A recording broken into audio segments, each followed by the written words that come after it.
الحمد لله وكفى وسلام على حبيبه المصطفى أما بعد فأعوذ بالله من الشيطان الرجيم بسم الله الرحمن الرحيم أفحسبتم أنما خلقناكم عبثا وأنكم إلينا لا ترجعون صدق الله مولانا العظيم۔ بارگاہ رسالت معاب صلی اللہ علیہ وسلم میں درود پاک کا ہدیہ پیش کریں۔ اللہم صلی علی سیدنا و مولانا محمد معدن الجود والکرم وآلہ واصحابہ الکرام وابنہ الکریم وبارک وسلم صلاة دائمتا سرمدا ابدا۔ عزیزان گرامی وقار، حاضرین جمعہ، وقت یہاں پر زیادہ ہو چکا ہے، میں مختصراً آپ کے سامنے کچھ باتیں عرض کرنا چاہتا ہوں۔ اللہ رب العزت نے انسان کی جو تخلیق فرمائی، انسان کو جو پیدا کیا، اس کی زندگی کا جو مقصد بیان کیا گیا ہے، قرآن پاک میں اللہ تعالیٰ نے فرمایا وَمَا خَلَقْتُ الْجِنَّ وَالْإِنسَ إِلَّا لِيَعْبُدُونَ، جنات اور انسانوں کو میں نے صرف اپنی عبادت کے لیے پیدا کیا ہے۔ جس چیز کو جس مقصد کے لیے بنایا گیا ہے، اسی مقصد پہ اس کو عمل کرتے رہنا چاہیے۔ جہاں وہ چیز اپنے مقصد پر عمل چھوڑ دیتی ہے تو پھر وہ کباڑ کے قابل ہو جاتی ہے۔ کوئی مشین اگر گھر پر لائے ہوں، مسالہ پیسنے کی مشین، مکسر، اگر وہ اپنا کام نہیں کر رہی ہے تو پھر وہ مشین گھر میں رکھنے کے قابل نہیں ہوتی۔ واشنگ مشین کپڑے دھونے کے لیے استعمال کی جاتی ہے، اور اگر وہ کپڑے دھونا ہی چھوڑ دے تو وہ اپنا مقصد چھوڑ چکی ہے، اب اس کی جگہ بھنگار میں یا کباڑ خانے میں ہی ہوتی ہے۔ انسان جب اپنی زندگی کا مقصد بھول جاتا ہے تو پھر اس کی بھی دنیا میں رہنے کا کیا حاصل ہے؟ اللہ تعالیٰ نے جس مقصد کے لیے اس کو بنایا تھا، اب یہ مشین اس مقصد پہ نہیں چل رہی ہے تو پھر اس کے لیے جہنم کا ایندھن تیار ہے، جہاں پر اس کو ہمیشہ کے لیے بیچ دیا جاتا ہے۔ عزیزان گرامی وقار، میں ایک بات آپ سے یہ عرض کرنا چاہوں گا۔ اللہ کے نبی صلی اللہ تعالیٰ علیہ وسلم نے اسی لیے بار بار ہمیں تنبیہ فرمائی کہ جو چیز ہمیں ہمارے مقصد سے پھیرتی ہے وہ کون سی چیز ہے، کس لیے انسان غافل ہوتا ہے اور کیوں بھٹک جاتا ہے، کون سی چیز ہے؟ تو نبی پاک صلی اللہ علیہ وسلم فرماتے ہیں، میں میرے بعد اپنی امت سے اس بات کا اندیشہ نہیں رکھتا کہ یہ کافر ہو جائے گی، مشرک ہو جائے گی۔ حضور فرماتے ہیں مجھے اس کا ڈر نہیں ہے کہ میری امت مشرک ہو جائے گی، کافر ہو جائے گی، لیکن اندیشہ اس بات کا ہے، ڈر اس بات کا ہے کہ تم پر دنیا پھیلا دی جائے گی اور تم دنیا سمیٹتے سمیٹتے اللہ رسول کو بھول جاؤ گے۔ آج یہ پوزیشن پر جو مسلمان آیا ہوا ہے، امت مصطفیٰ کی یہی حالت ہے کہ دنیا اس قدر حاوی ہے کہ وہ اپنے آرام اور سکون کو چھوڑنا نہیں چاہتا۔ جو کمفرٹ زون میں جینے کا عادی ہو گیا ہے، اسے آج مشکلات کا سامنا کرنے کی ہمت نہیں ہے۔ آج میں محسوس کرتا ہوں میرے عزیزوں، جب رسول پاک صلی اللہ تعالیٰ علیہ وسلم کی عزت کی بات پر، قرآن پر، اسلام پر، دین پر اور اللہ کی ذات پر حملے ہوں تو لوگ آئیں کائیں کرتے رہتے ہیں، ابھی اپنے دائیں بائیں دیکھتے رہتے ہیں کہ میری سیفٹی کتنی ہے، میری سیکیورٹی کتنی ہے۔ چھوٹے سے لے کر بڑا آدمی ہر ایک یہ سوچتا ہے کہ خواہ مخواہ اس مسل میں اپنا سر کیوں رکھنا، کیوں اپنی جان کو جوخم میں ڈالنا ہے، میرے بھی بیوی بچے ہیں اور سب مشکل میں پڑ جائیں گے۔ یہی دنیا میں کمفرٹ زون میں جینے کی خواہش اس کو بزدل بنا دیتی ہے اور اپنے راستے سے اسے ہٹا دیتی ہے۔ کبھی کبھار یہ بھی تو سوچا ہوتا کہ بیوی بچے اور گھر بار اور جائیداد اور بزنس صرف ہمارے نہیں، صحابہ کے بھی تھے، جو رسول پاک صلی اللہ تعالیٰ علیہ وسلم کے سچے غلام ہیں۔ ان کی بھی جائیدادیں تھیں، ان کے بھی مال و اولاد تھے، ان کی بھی بیوی بچے، لیکن کبھی عظمت مصطفیٰ اور دامن مصطفیٰ کے بیچ دنیا کی کسی چیز کو انہوں نے کبھی آنے نہیں دیا ہے۔ ہم ساری چیزوں کو پہلے مقدم رکھتے ہیں کہ کیا ہوگا. میرے عزیزو، ایک صحابی رسول کی بات اگر عرض کروں، ابو دہدہ، ایسے مالدار صحابی تھے جن کا باغیچہ پورے مدینے میں سب سے قیمتی باغیچہ تھا، سب سے قیمتی باغیچہ تھا، اور ان کے باغیچے کی کھجوریں سب سے مہنگی کھجوریں. ابو دہدہ کے باغیچے کی شہرت تھی مدینے میں. مسجد نبوی میں بیٹھے ہوئے تھے، حضور پاک صلی اللہ تعالی علیہ وسلم کے پاس ایک مسئلہ آیا تھا، ایک یہودی کا اور ایک مسلمان کا، ایک دوسرے صحابی کا. اس یہودی کے اور مسلمان صحابی کے درمیان جو مسئلہ وہ تھا ایک درخت کو لے کر کے، کھجور کے درخت. وہ یہودی کے آنگن میں تھا جس کی کھجوریں اس صحابی کے گھر پہ گر جاتی تھی. انہوں نے خریدنے کے لیے کہا، وہ دینے کو راضی نہیں تھا. یا اس طرح کا ایک مسئلہ اور بھی ہے. اللہ کے نبی صلی اللہ تعالی علیہ وسلم نے رغبت دلائی، کوئی ہے جو یہ ایک درخت خرید کر کے میرے اس صحابی کو دے دے، اسے میں جنت کا باغیچہ دوں گا. تو اس وقت ابو دہدہ کھڑے ہوئے، کہا یا رسول اللہ صلی اللہ تعالی علیہ وسلم، میں سودا کروں گا اس یہودی سے. ایک ہی درخت تھا اس کے آنگن میں. اس سے کہا کہ کتنے میں تو یہ درخت بیچے گا؟ میرے نبی کی بات ہے، حضور کا فرمان ہے، میں خریدوں گا. اس نے کہا میں بیچنا نہیں چاہتا اس کی قیمت، کیونکہ اسے پتا تھا ان کی کمزوری ہے. ابو دہدہ نے کہا کیا تجھے پتا ہے مدینے، اوالی مدینے میں ابو دہدہ کا باغیچہ؟ کہا اس کو کون نہیں سنا ہے، مدینے کا ہر بچہ جانتا ابو دہدہ کے باغیچے کی شہرت. کہا اگر میں وہ باغیچہ اس درخت کے بدلے دے دوں تو کیا تو یہ درخت مجھے دے گا؟ اس نے کہا یہودی نے پاگل ہو گئے ہو، کیا بات کر رہے ہو؟ ایک درخت کے بدلے وہ اتنا قیمتی باغیچہ جس کی کھجوریں پورے مدینے میں مشہور ہوں. ابو دہدہ نے کہا اس باغیچے سے زیادہ قیمتی میرے مصطفیٰ کا فرمان ہے، میرے لیے نبی پاک کی عزت اور ان کی حرمت اس سے کئی زیادہ بڑھ کر کے ہے. اس یہودی نے کہا کون نہ کہے گا سودا، اگر تم صحیح میں مجھ سے مذاق نہیں کر رہے ہو تو ابھی میں یہ درخت دیا اور باغیچہ دو. ابو دہدہ نے کہا تو نے ابھی دیا، میں نے بھی یہیں سے دے دیا، باغیچہ بیچ دیا اور ساری چیزیں یہیں پر طے کر کے اپنے باغیچے پر آتے ہیں. باہر دروازے پر کھڑے ہیں باغیچے کے پھاٹک پر، ان کی بیوی ان کی بچے، گھر اندر بنا ہوا ہے باغیچے کے اندر جو ٹھنڈی حاصل کرنے کے لیے خوشنما، باغیچے کے اندر خوشنما محل بنا ہوا ہے. دروازے کے باہر سے ابو دہدہ پکارتے ہیں یا ام دہدہ، اپنی بیوی کو باہر آ جاؤ، باہر آ جاؤ اپنے بچوں کو لے کر. بیوی نے کہا اتنی جلدی کیوں اس طرح سے بلا رہے ہو، کیا بات ہے، کیوں چیخ رہے ہو؟ ابو دہدہ نے کہا یہ باغیچہ بک گیا ہے، اب ہمارا نہیں ہے، باہر آ جاؤ. عورتیں کبھی کسی چیز کو دینے دیتی ہیں؟ گھر کی کوئی چیز بک جائے عورت راضی ہو جائے، لیکن وہ عورت عام عورت نہیں، رسول اللہ کی صحابیہ تھی. کہا اچھا ابو دہدہ یہ باغیچہ بک گیا ہے، میرا تم پر یقین ہے کہ بہت اچھا سودا کیا ہوگا، کیونکہ مدینے میں اس جیسا باغیچہ تو نہیں ہے. ابو دہدہ نے کہا تو سچ سمجھتی ہے میں نے بہت اچھا سودا کیا ہے. باہر آئی، یہ اندر نہیں گئے، اپنے بچے اور اپنی عورت کو لے کر باہر نکلے. ابو دہدہ سے پوچھتی ہے خاتون نے کتنے میں سودا کیا ہے، کتنے میں سودا کیا ہے؟ کہا بس وہ ایک درخت کے بدلے جو یہودی کے آنگن میں ہے میں نے یہ باغیچہ پورا اس کو دے دیا. عورت نے کہا ہاں ایسے کیسے، اتنا بڑا باغیچہ ایک درخت کے بدلے میں؟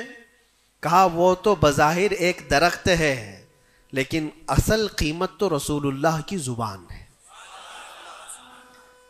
کہا اللہ کے نبی نے کیا فرمایا؟ کہا کہ ایک درخت جو اس یہودی کا خرید کر کے ایک صحابی کو دے دے میں اسے جنت کا باغیچہ دے دوں. ابو دہدہ نے جیسے ہی یہ سنایا تو ام دہدہ کہتی ہیں ابو دہدہ تم نے کبھی میرا یقین نہیں توڑا، آج میں یہ کہتی ہوں یہ باغیچہ ہی کیا، حضور سے پوچھتے ہم سب بھی بکنے کو تیار ہیں. اللہ کے نبی صلی اللہ تعالی علیہ وسلم کی ذات پر یہ یقین کامل تھا، انہیں دنیا بیچ میں کبھی روک نہ سکی۔ ہمارے تو چھوٹی دکانیں ہمیں روک دیتی ہیں، ہمارے تو چھوٹے دروازے ہمیں روک دیتے ہیں۔ عزیزان گرامی وقار، اپنے مقصد حیات سے آدمی جب بھٹکتا ہے تو کون سی چیزیں جو اسے اٹریکٹ کرتی ہیں دنیا میں؟ یہ مال دولت۔ مجھے وہ بات یاد آتی ہے، صدیق اکبر رضی اللہ تعالیٰ عنہ حضور پاک صلی اللہ علیہ وسلم کے ساتھ بیٹھے ہیں۔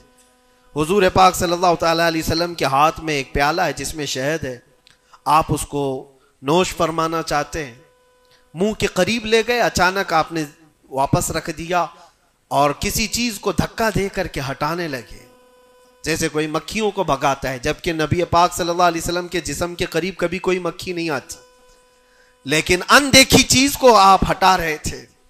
پھر تھوڑی دیر کے بعد پیالے کو اٹھایا، پھر تھوڑی دیر منہ کے قریب جاتے ہی واپس رکھ دیا، پھر کسی چیز کو دھکا دے کر نکال رہے تھے۔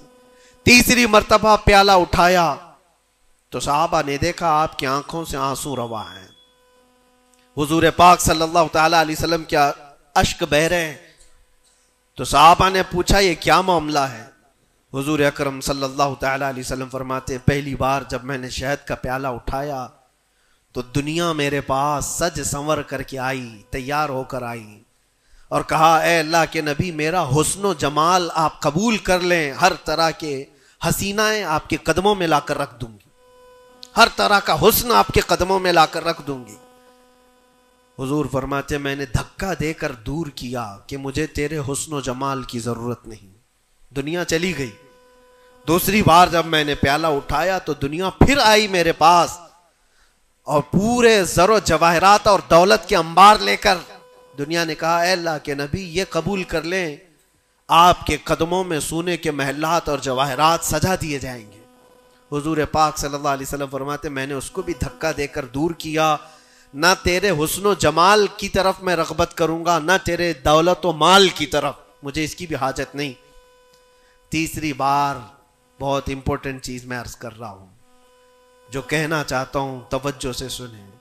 حضور پاک فرماتے ہیں تیسری بار دنیا میرے پاس آئی اور کہا اے اللہ کے نبی آپ نے میرے حسن و جمال کو بھی نہیں قبول کیا، دولت و مال کو بھی نہیں قبول کیا، مجھے دھکا دے کر دور کیا، لیکن ایک بات ہے آپ کے بعد آپ کی امت ایسا نہیں کر سکے گی، وہ دولت و مال اور حسن و جمال کی طرف بھاگے گی اور آپ کو چھوڑ دے گی۔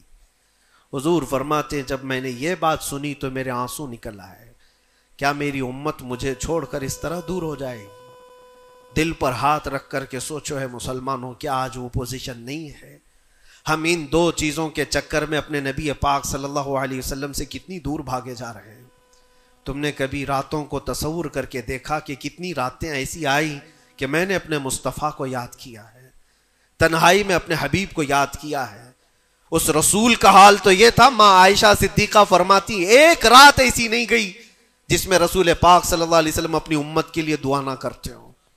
رات کو کھڑے ہوتے تھے تو پنڈلیوں میں سوجن آ جاتی تھی، پیر سوج جاتے تھے اور کثرت سے روتے تھے اپنی امت کے لیے اللہ کی بارگاہ میں کہ مولا میری امت بھولی بھالی ہے، اس کی بخشش میرے حوالے کر دے، رب حب لی امتی، جو نہ بھولا ہم غریبوں کو رضا۔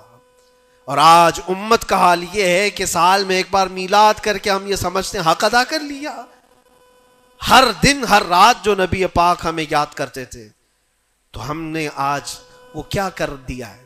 یہی دو چیزیں ہیں جو انسان کو اپنے مقصد حیات سے ہٹاتی ہیں، اپنے راستے سے ہٹاتی ہیں، دولت اور شباب، یہ حسن و جمال۔ ہر نوجوان کو دیکھو ان دو چیزوں کے پیچھے بھاگ رہا ہے، اسے یہ دو چیزوں کی خواہش ہے، مال جمع کرنا ہے اور خوبصورت عورت کو لانا ہے، اور ان دو چیزوں نے دنیا میں اس کو ایسا غافل کر رکھا ہے، اسے سوچنے کا موقع ہی نہیں ہے۔ جب اس کے سامنے کہا جائے تیرے نبی پاک کی عزت کی بات آئی ہے، کہا وہ دیکھ لیں گے، مولانا لوگ تو ہیں نا، علماء اکرام اپنا کام کریں گے، کل قیامت کے دن کیا منہ لے کر کے حضور کی بارگاہ میں کھڑے ہوگے؟ کس منہ سے حضور کی بارگاہ میں کھڑے ہوگے کہ میری سفارش فرما دیں اے اللہ کے نبی؟ کس منہ سے حضور کی بارگاہ میں آئیں گے کہ اے اللہ کے نبی میری شفاعت کر دیں؟ کیا اس بات کا احساس نہیں ستاتا کہ اللہ کے نبی اگر مجھے پوچھیں تو اسی جگہ سے آتا ہے جہاں روز مجھے گالیاں دی جاتی تھی، اور تو سن کر کے کباب کھایا کرتا تھا، تو روزانہ اپنی مستیوں میں مست تھا. اٹھو وہ گر نہ حشر نہ ہوگا پھر کبھی، دوڑو کہ زمانہ چھال اپنی چل گیا. آج تمہیں میں جگانے آیا ہوں اور بیدار کرنے آیا ہوں. زندگی کا مقصد یہ تھا کہ اللہ اور اس کے رسول کو راضی کرو، نہ یہ کہ تم دنیا کو راضی کرنے کے چکر میں اپنے اللہ اور اس کے رسول کو بھول گئے. ان نوجوانوں سے میں کہتا ہوں جو رات رات بھر تم اپنے دوستوں کے لیے گزارتے ہو، تم اپنے ماں باپ کو چھوڑ کر کے چلے جاتے ہو، اور ان دوستوں کے چکر میں اپنا مال بھی بہایا، وقت بھی گنوایا، لیکن حاصل کیا ہوا پتہ ہے؟ قرآن میں 19ویں پارے میں اللہ تعالیٰ فرماتا ہے بہت سارے ایسے لوگ ہوں گے جو صرف اس لیے دوزخ میں جا رہے ہوں گے کہ ان کے دوست برے تھے. یا ویلتا لیتنی لم اتخذ فلانا خلیلا، وہ پکارے گا اے کاش میں فلاں کو دوست نہیں بنایا ہوتا تو آج دوزخ میں نہیں جا رہا ہوتا. بہت سارے ایسے لوگ، اور جن کے لیے تم نے زندگی پوری اجاڑ دی، وہ کب تک کے لیے آئے تمہارے پاس؟ کب تک کے لیے؟ کیا تمہارے جنازے کے کندھا دینے کے بعد ختم ہو گئی بات؟ کون تمہاری قبر میں آتا ہے؟ کون تمہارے قبر کے حالات دیکھتا ہے؟ کون ہے جو حشر میں تمہارے معاملات کی سفارش کرتا ہے؟ ہے کوئی نوجوان دوست تمہارے لیے مددگار؟ نہیں. تمہارا دل بھی یہ کہے گا اس قبر کی نئی زندگی میں اگر کوئی آئے گا تو وہ آمنہ کا لال آئے گا. نبی پاک صلی اللہ تعالی علیہ وسلم تشریف لائیں گے.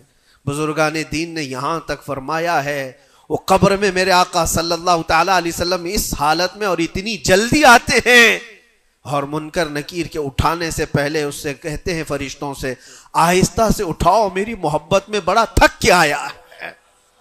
وہ کس کے لیے ہے؟ جو محبت مصطفیٰ میں یہاں تھکا ہوا ہو اس کے لیے ہے. وہ نہیں جو عیش و عشرت میں شباب و کباب میں یہاں تھک کر کے گیا ہو. وہاں پر بھی بزرگوں نے فرمایا قبر میں حضور پاک صلی اللہ تعالی علیہ وسلم کچھ لوگوں کی، کچھ مومنین کی قبر میں ایسے بھی حالات ہوں گے کہ جب فرشتے اس کو اٹھا کر جھنجھوڑ کر پوچھ رہے ہوں گے بتا ان کے بارے میں کیا کہتا تھا دنیا میں، حضور اپنا چہرہ پھیر لیں گے. حضور فرماتے ہیں خبردار میری طرف مت دیکھنا، اس لیے کہ دنیا میں تجھے میرا چہرہ پسند نہیں تھا. جس کو پسند کرتا تھا اس کو آج بلا لے. تمہارے پاس کوئی اور آپشن رہ جائے گا قبر میں بلانے کے لیے کسی کو؟ اپنی زندگی کا مقصد سمجھ لو. جتنے لوگ ڈائیورٹ کرتے ہیں ادھر ادھر ان کی طرف توجہ نہ کرو. کبھی آپ گاڑی چلا رہے ہو، جو لوگ گاڑی میں بیٹھے ہو ان کو اچھی طرح سے معلوم ہونا چاہیے. اگر یہاں سے نکلیں آپ پونا جانا چاہتے ہیں، تقریباً 150-200 کلومیٹر کا فاصلہ ہے. راستے میں بہت سارے مناظر آتے ہیں، بہت سارے اچھے منظر دیکھنے کو ملتے ہیں. کبھی پہاڑیاں ہیں، کبھی درخت ہیں، کبھی جھیل ہے، کبھی کچھ ہے، کبھی کچھ ہے. تو کیا اس راستے پہ گزرتے ہوئے جو چیز اچھی لگ جائے وہیں رک جاتے ہو؟ تمہیں پتا ہے نہیں مجھے تو پونا پہنچنا ہے 2 گھنٹے کے اندر، میرا راستہ آگے، میری منزل آگے ہے. جتنے درخت آئے خوبصورت دیکھ لیا چل پڑا، پہاڑ آئے دیکھ لیا چل پڑا. دنیا کا سفر ایسی ہی ہے، جتنی چیزیں شہوتیں تمہیں اپنی طرف بلاتی ہیں اگر نظر پڑ گئی تو نیچے کرو اور آگے بڑھ جاؤ. تمہاری منزل یہ شہوتیں نہیں ہیں، تمہاری منزل تو اللہ کے نبی کے ساتھ جنت میں جانا ہے. تمہاری منزل وہ ہے. اور جو اپنی منزل کو نہیں پہچانا ہے وہ یہیں پر ڈائیورٹ ہو کر کے رہ جاتا ہے. اپنے اصلی مقصد پر کامیاب ہونے کے لیے ایک فارمولہ میں آپ کو بتاؤں، کیسے بھی حالات ہو. کچھ لوگ یہ سوچتے ہیں کہ زندگی میں حالات بدل گئے، گناہوں کی طرف چل پڑے، کبھی خواہشات نے انگڑائیاں لی، میں نفس کا شکار ہو گیا، فلاں کام کر لیا، فلاں کام کر لیا. کون انسان ایسا ہے جو خطا نہیں کرتا؟ انسانوں میں خطا ہے نبیوں کو چھوڑ کر. لیکن میرے عزیزوں اس کا مطلب یہ نہیں ہے کہ تم مایوس ہو کر کے انہی کاموں میں لگ جاؤ. کل کی رات ہی میں دیکھ رہا تھا یہ موبائل جو تمہارے ہاتھ میں ہے بہت ساری نصیحت کر جائے گا تمہیں. موبائل اپنے ہاتھوں میں لیے رہتے ہو، کوئی بھی آج شاید اس موبائل سے خالی نہیں ہے. آپ کو پتا ہے اس موبائل کا اصلی مقصد کیا ہے؟ کیوں بنایا گیا اس کو؟ فون، رابطہ کرنے کے لیے ایک دوسرے کے. یہی بیسک اس کا مقصد جو بنیادی مقصد ہے وہ یہ ہے کہ آپ کسی سے رابطہ کرنا چاہیں گے، نمبر لگائیں گے، ادھر چلا جائے گا اور آپ بیٹھ کر بات کر لیں گے. یہی بیسک مقصد تو یہ ہے، یہ بنیادی مقصد ہے اس فون کا. میں یہی سوچ رہا تھا یہ فون آج بھی اتنا عقل مند ہے، یہ اپنے بیسک مقصد کو جانتا ہے، لیکن دنیا میں ترقیات کے آتے آتے اس میں بہت ساری چیزیں ایڈ ہو گئیں. موبائل کے اندر پھر کیلکولیٹر بھی آ گیا، موبائل کے اندر پھر فوٹو لینے کا کیمرہ بھی آ گیا، ویڈیو بھی آ گئے. اب اس کے بعد چلتے چلتے اب تو سوشل میڈیا پورا آ گیا. اب سوشل میڈیا کی سائٹس بھی آپ کنٹینیو کھول کر کے بیٹھے رہتے. ایک بات مجھے بتانا، سب جانتے ہیں آپ فیس بک دیکھ رہے ہو، انسٹاگرام دیکھ رہے ہو، واٹس ایپ کھولے ہوئے ہو، یا یوٹیوب میں کوئی ویڈیو بھی دیکھ رہے ہو، کچھ بھی کر رہے ہو، لیکن اگر کسی دوست نے آپ کے فون لگایا تو یہ ساری چیزیں بند کرتا ہے اور پہلے گھنٹی بجا کر بتاتا ہے تمہارا فون آیا ہے.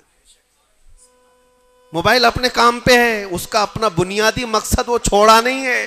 اس میں بہت ساری چیزیں ایڈ ہو گئی، اور شاید چاہے جتنی بھی ایڈ ہوں لیکن فون آنا جانا یہ کبھی بند نہیں کرے گا.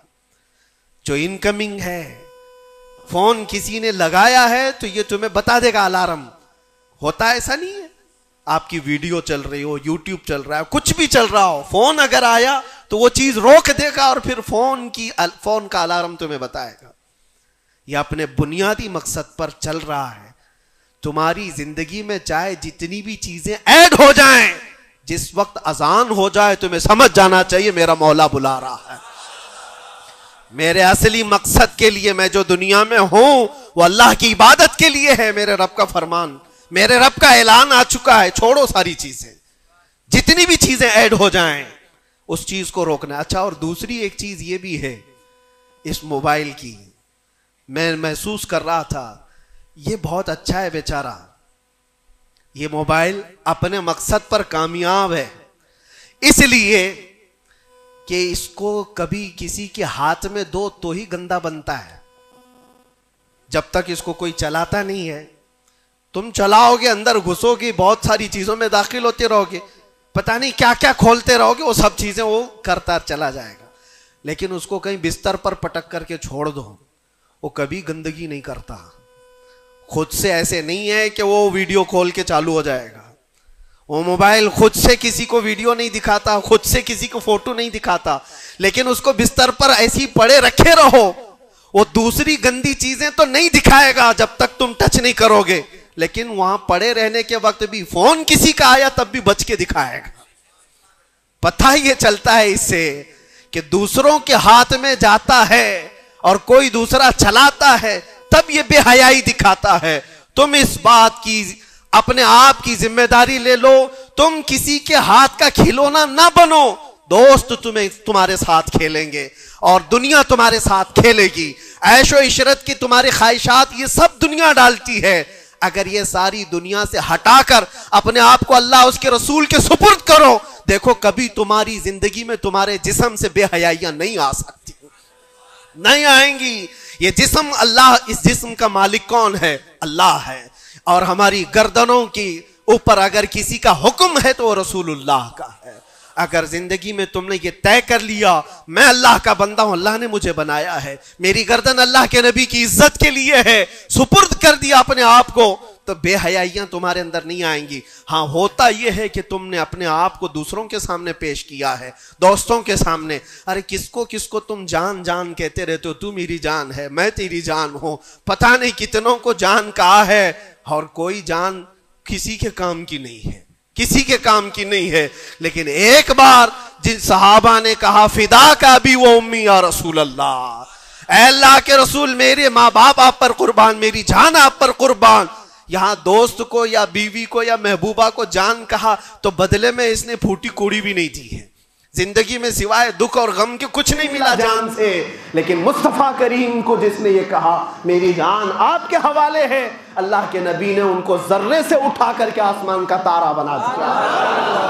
ایک عرب نے آدمی کا بول بالا کر دیا، خاک کے ذروں کو ہمدوش سریا کر دیا. خود نہ تھے جو راہ پر اوروں کے ہادی بن گئے، کیا نظر تھی جس نے مردوں کو مسیحا کر دیا.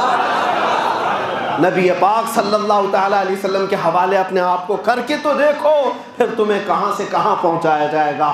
آج دنیا مجھے پہچانتی ہے تو میرے باپ کے نام سے نہیں، عظمت مصطفیٰ کے نام سے پہچانتی ہے، قدم مصطفیٰ کی برکت سے پہچانتی ہے۔ ہم کو اگر کسی نے اٹھایا ہے تو کسی کے باپ نے نہیں، کسی نیتا نے نہیں، میرا تعلق کسی سیاسی پارٹی سے نہیں ہے۔ میری آج عزت کوئی کرتا ہے تو اس لیے نہیں ہے کہ یہ سیاسی کوئی عہدہ رکھتا ہے، صرف اس لیے عزت کی جاتی ہے کہ نبی پاک کی عزت پر بات آتی ہے تو یہ اپنی آواز کو تو اٹھاتا ہے۔ جب تک بکے نہ تھے تو کوئی پوچھتا نہ تھا، یا رسول اللہ تم نے خرید کر ہمیں انمول کر دیا۔ اللہ کریم ہم سب کو اپنے مقصد حیات پر چلنے کی توفیق عطا فرمائے، ہماری زندگی کو با مقصد اور با عمل بنانا ہے۔ اللہ کریم کی بارگاہ میں دعا ہے کہ مولا مرنے سے پہلے وہ دن ہمیں دکھا، آنکھیں بند ہونے سے پہلے ایک بار اس حسین جمال جہاں آرا کی زیارت ہمیں نصیب فرما۔ وآخر دعوانا الحمدللہ رب العالمین۔ السلام علیکم۔